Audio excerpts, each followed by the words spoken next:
Team Paragon. They've done an amazing job of getting these frags for their frag videos respectively. I'm sure that they're all making.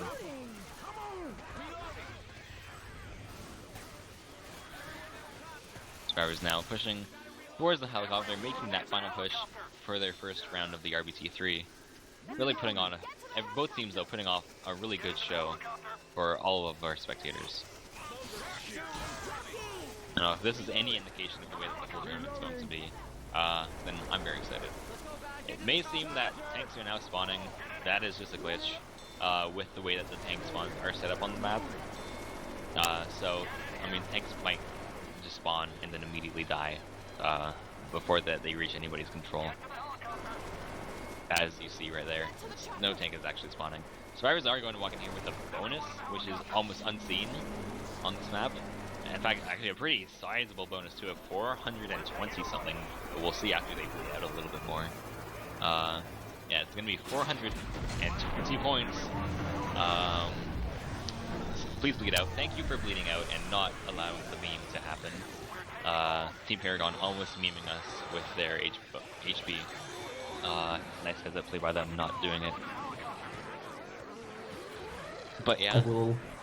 I do have to mention that Team Paragon a little rude. There was a boomer waiting on that helipad. I think the boomer was supposed to get on the helicopter first. Fortunately, they left the boomer behind. It's very. I mean, they were nice earlier in the game, good sportsmen, but that boomer was completely dissed.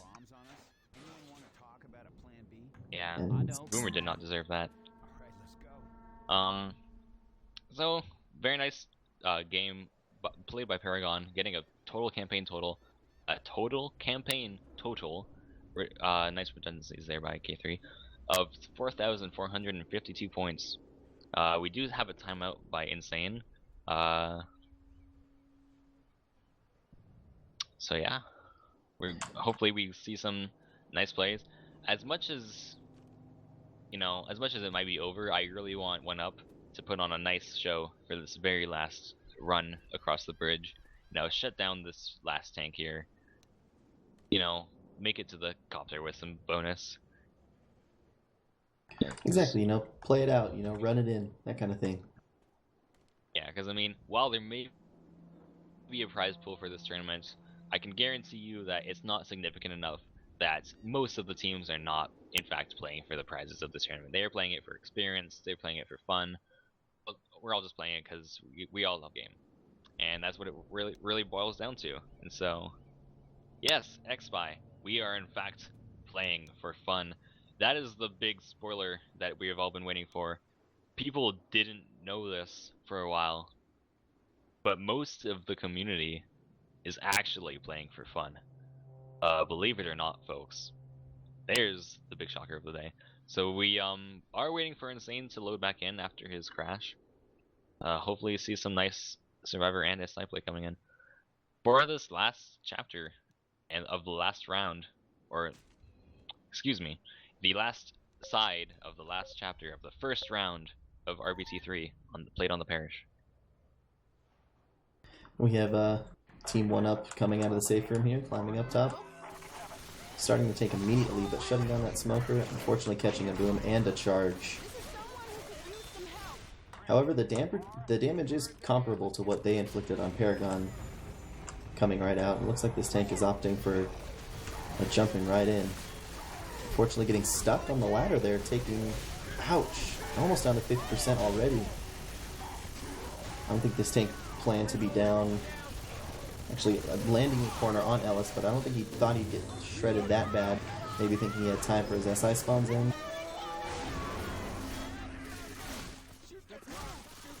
So we did see the tank push in. I mean, as much of it as it might have seemed like it was a perfect time to push in, 3 survivors were on top of the fence there, and he tried to climb up on top to get above the survivors for a better commit spot, but that didn't work as the bridge was coming down on top of his head. So the survivors were able to just absolutely mow down that tank with 3 Uzis shooting the tank the whole time. The tank only managing to get 1 in cap with not a whole lot of SI support that landed for much damage. So, this is the kind of thing that we want to see, this is the good survivor play that Team 1UP is 100% capable of, that they just need to focus on getting a little bit more consistency on, you know.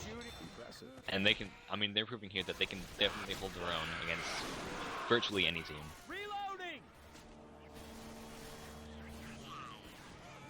Lucius, hits are being a little bit staggered right now for Team Paragon. You know, I'm pretty sure they're just kind of goofing off at this point as they have secured the win. But I do like seeing a 1-up make it across the first couple dangerous chokes here. Yeah, taking relatively minimal damage since the tank. Charger is walking in a very peculiar way, trying to look for a death charge, I think. This is going to get one slam onto Ellis, who is not health bonus. There was a very nice quad boom there, and Nick and Rochelle almost walking off into the hole and spelling certain doom for their team. But that was thankfully prevented. Alright, survivors have their melee weapons working overtime here, clearing all the infected out from in front of them. Opting to take the top and grab some ammo before jumping down to almost the tank spot here. The smoke coming down, a good clear by his teammates here, but unfortunately a ledge hang. Ooh, this could be really bad. There's a death charge coming out on top of Coach there. Very nicely done by, that was indeed Adam securing the death charge. That was very good. Very well played by Team Paragon. Essentially a double kill because they managed to hang Nick while the rest of his team dropped down. Yeah, I mean, if you get separated up top of there, you have to go all the way around to get back. And as I say that, we do have the final juggy of the game up in the hands of the Death Charger himself, Adam, who gets a nice car hit onto Rochelle, and is now going to be pushing Ellis into a corner where he will probably meet his doom, as he does, and get Death Punched into the water. That will be the game. Both teams playing an extraordinary game. The final scores of this campaign are 4,452 for Team Paragon to 1,575 for Team 1-Up. But yeah, this was a very fun cast. It's a very good game. Thank you to both teams for coming out and participating and putting on a good show. I think it was a good match despite the score difference. We had we saw each team, bring a good game. Yeah, and I think what 1-Up needs to take away from this is the fact that, as I'll reiterate myself as I've said it many times already. But they've proven today by shutting down so many hits and getting some really nice SI attacks on top of Team Paragon, their own against some really strong teams. In that, with some diligence, they have to, and some more preparation to lose a little bit more, they'll be able to work their way up the chain and be definitely a contender for playing against the stronger teams later on.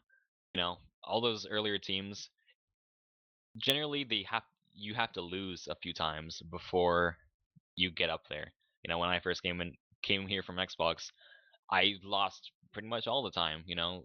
We weren't able to win it all, and then it took a bit of time, but eventually I got up there again. Yep, just gotta pay your dues. Well, with that being said, thank you all for tuning in to this cast of the first round of RBT. This was a great indication that we have a very good and fun tournament ahead of us. And I'm excited to be part of it and to hopefully be able to cast a bit more and stumble over my words a little less, as I most certainly did this time. And thank you all for letting me come in on this cast, and I hope to see you guys next time. I'll be playing my match tonight. I don't know if it'll be casted or not, but I'll be playing it on my stream, so I'll see you guys later. Yeah, I myself was playing my match Sunday, tomorrow at 8 p.m. Eastern time. Plus, there's a lot of more great matches that I'm sure will be streamed by both XBY, Kiss Me, and Ninja, are I think the 3 streamers that have been putting on the most. And hopefully some more Arm King, because I'm sorry, Corange, he's better than you, he's better than me. He's just the greatest caster at this moment. I'll have to check him out then. Really have to. That is, I think that's going to become a staple for every Left 4 Dead player to watch, especially if they want to get into casting. Everybody has to. Those guys who've never even seen competitive Left 4 Dead just brought the most hype to any Left 4 Dead game that has ever happened. So, shout out to him for being the man. All right, but we are going to I wrap think we're this up. done. Thank you all for tuning in once again, and we hope to see you